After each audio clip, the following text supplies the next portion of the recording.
How to block Facebook messages coming into your email. Now that's I'm going to show you guys in this quick video, so let's get started right away. Now the very first thing you have to do, you have to go to your Facebook app, and then you have to click on the three horizontal lines in the top right corner, and then you have to scroll down, and then you have to click on the settings and privacy.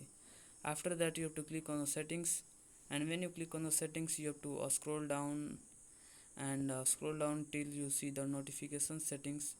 So here you can see the notification settings, so you have to click on the notification settings, and you have to you can see all these notification settings, but you have to scroll down to the scroll down, and then here you can see the email, so you have to go to your email.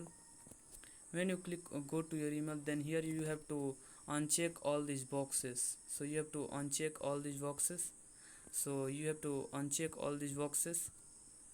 So that's what I am doing. So you have to make sure that you uncheck all these boxes, and here you can see all my boxes, all these email notifications tabs boxes is now disabled. So that's it, that what you have to do to uh, block Facebook messages coming into your email. If you found this video helpful, I appreciate if you subscribe to my channel, like on this video, and comment below that it works. Have a good day.